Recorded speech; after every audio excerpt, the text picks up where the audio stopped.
नमस्कार दोस्तों, आप देख रहे हैं सिनेमा हॉल और मैं अजय ब्रह्मात्मस। आज मैं सारपटा परम्बराई फिल्म का रिव्यू करूंगा। यह पा रंजीत की फिल्म है, तमिल में बनी हुई, और अमेज़ॉन प्राइम वीडियो इसे स्ट्रीम कर रहा है। बात आगे करूं इसके पहले मैं आपको दो बातें याद दिलाऊंगा। एक, अगर अभी तक आपने सिनेमा हॉल को सब्सक्राइब नहीं किया है तो प्लीज़ सब्सक्राइब करें और मिशन 5000 में शामिल हों। दूसरे, buy me a coffee link पर जाकर के मेरे लिए कॉफ़ी खरीदें और मेरे साथ रहें, मुझे सपोर्ट करें। तो सारपटा परम्बराई यह पा रंजीत की फिल्म है। पा रंजीत एक अनोखे फिल्म मेकर हैं 21वीं सदी के। 2012 में उनकी पहली फिल्म आई थी तमिल में, और तब से अभी तक उन्होंने कई फिल्मों का निर्देशन और लेखन भी किया है। पा रंजीत की यह फिल्म आज के चेन्नई और तब के मद्रास की पृष्ठभूमि पर है। मद्रास की पृष्ठभूमि में बॉक्सिंग प्रतियोगिता और बॉक्सिंग में हमारे किरदारों का शामिल होना। यह फिल्म एक साथ जाति, राजनीति, वर्ग, समुदाय और इन सबको समेटते हुए और इन पर बगैर फोकस किए हुए एक बहुत बड़ी बात कहती है कि कैसे मजदूर वर्ग के किसी व्यक्ति को सफल होने में कितनी बाधाओं का सामना करना पड़ता है। इसमें उसकी जाति, उसका वर्ग, उसकी नशाखोरी, उसकी गंदी आदतें, गुंडागर्दी आदि बाधा बनती है, और इसमें कैसे वह विजय पाता है और आखिर सफल होता है। सफलता कोई आसान चीज़ नहीं होती है, चाहे वो बॉक्सिंग हो या जीवन के क्षेत्र में कहीं भी आप स्ट्रगल कर रहे हों।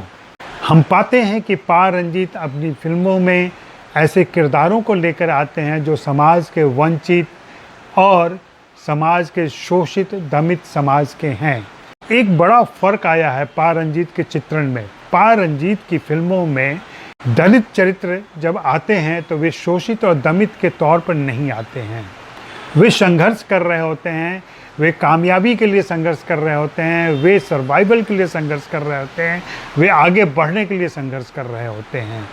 पुरानी फिल्मों में, आर्ट फिल्मों के दौर में यह बात होती थी कि दलितों के शोषण और दमन की कहानियाँ दिखाई जाती थी यथार्थ के नाम पर। पा रंजीत का दृष्टिकोण अलग है। पा रंजीत दलित समुदाय से आते हैं और उनके लिए अंबेडकर पूज्य हैं। अंबेडकर उनकी फिल्मों में दिखते हैं, अंबेडकर की तस्वीरें देखते हैं। इस फिल्म में ही अगर बात करूं मैं तो अंबेडकर हैं, बुद्ध हैं और पेरियार, इनकी तस्वीरें दिखाई पड़ती हैं। ये कहीं ना कहीं संकेत देती हैं कि वे कहना क्या चाहते हैं। पा रंजीत की यह फिल्म एक बॉक्सर की कहानी है जो मजदूर है, डॉक पर काम करता है और उसको बॉक्सिंग का शौक़ है। उसके पिता भी बॉक्सर थे जो बाद में भटक गए और उनकी हत्या हो गई। इस बात से उसकी माँ नाराज़ रहती है कि वह बॉक्सिंग में इंटरेस्ट ना ले, लेकिन काबिलन का बचपन से ही बॉक्सिंग में इंटरेस्ट है और वह इसकी कोशिश करता रहता है, और हर बार रंगन द्वारा हटा दिया जाता है। रंगन जो उस इलाके के कोच हैं और मद्रास के सबसे बड़े कोच माने जाते हैं, जिनका ग्रुप सारपटा अभी तक चैंपियन रहा है। अब नई प्रतियोगिता में सारपटा का बॉक्सर हार जाता है। उसके बाद से रंगन को एक नए बॉक्सर की तलाश है।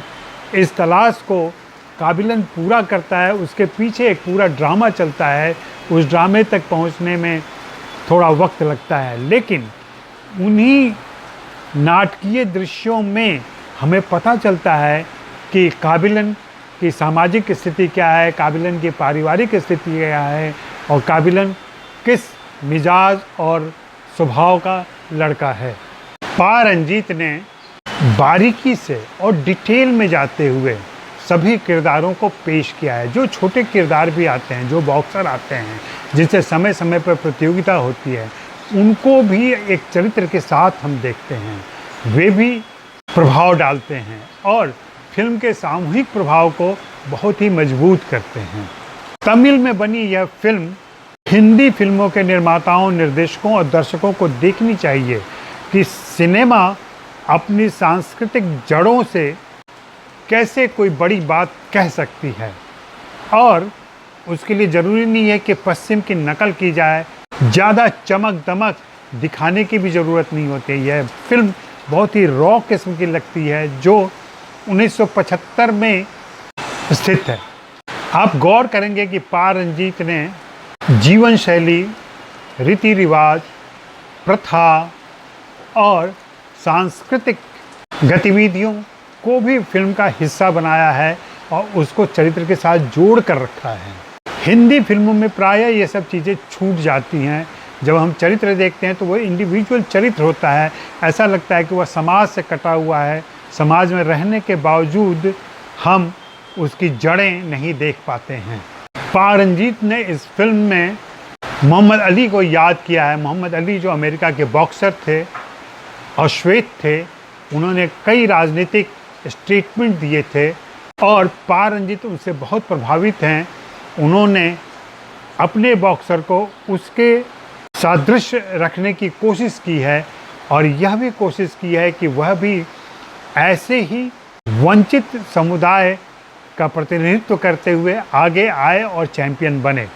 यह बहुत बड़ा हस्तक्षेप है फिल्म मेकिंग के अंदर। आप देखें कि पा रंजीत के चरित्र खास विचारों से प्रेरित और प्रभावित होते हैं, लेकिन वे उसे जाहिर नहीं करते हैं, वे उस पर ज़्यादा फोकस नहीं करते हैं, क्योंकि उनका मुख्य उद्देश्य उस परिस्थिति में, उस समाज में उन चरित्रों की विकास यात्रा, उन चरित्रों की सफलता की यात्रा दिखानी होती है। इस फिल्म में पा रंजीत ने आर्या की मदद ली है। आर्या स्पोर्ट्स फिल्में करते रहे हैं तमिल सिनेमा में और उनके लिए एक बहुत बड़ा मौका है ये, जहां उन्होंने एक बॉक्सर की भूमिका निभाई है। काबिलन अपनी इस यात्रा में कई पड़ावों से गुजरता है। वह पहले दुत्कारा जाता है, फिर बाद में स्वीकार किया जाता है, फिर चैंपियन बनता है और उसके बाद फिर कैसे वह नशाखोरी में फंसता है और फिर वो बिखर जाता है, लेकिन फिर से वह अपने कोच के लिए, अपने गुरु के लिए, अपने उस्ताद के लिए वापस रिंग में आता है। जब उससे पूछा जाता है कि उसकी लड़ाई किसके लिए है, खुद के लिए है, परिवार के लिए है, गुरु के लिए है, समाज के लिए है, वह इसका स्पष्ट जवाब नहीं देता, लेकिन हम फिल्म में साफ देखते हैं कि उसकी लड़ाई या उसका यह संघर्ष इन सारी चीज़ों के लिए सम्मिलित रूप से है। इस फिल्म में आर्या ने काबिलन की भूमिका निभाई है। उनके प्रमुख प्रतिद्वंदी, उनके प्रतियोगी वेम्बुली की भूमिका में जॉन कोकेन हैं। उनके कोच की भूमिका, रंगन की भूमिका पशुपति ने निभाई है और क्या शानदार निभाई है। उनकी पत्नी मरियम्मा की भूमिका में दशरा हैं और उनकी माँ की भूमिका में अनुपमा कुमार हैं। ये तो फिल्म के मुख्य चरित्र हैं और इसके अलावा जैसा कि मैंने पहले ही कहा कि जितने सारे चरित्र हैं उनको पूरा विस्तार दिया गया है, उनको एक व्यक्तित्व दिया गया है और वे उभर कर सामने आते हैं। मैं हिंदी दर्शकों से आग्रह करूंगा कि वे पा रंजीत की फिल्में फॉलो करें। मुमकिन हो तो OTT प्लेटफॉर्म पर जाकर उनकी पुरानी फिल्में देखें। कबाली हमने देखी है, काला हमने देखी है और भविष्य में वे महाश्वेता देवी के नॉवल जंगल के दावेदार पर बिरसा मुंडा के जीवन पर एक फिल्म बनाने वाले हैं।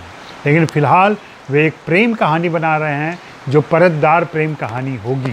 तो आज इतना ही पा रंजीत और उनकी फिल्म सारपटा परंपराई के बारे में। शुक्रिया, मेहरबानी, धन्यवाद।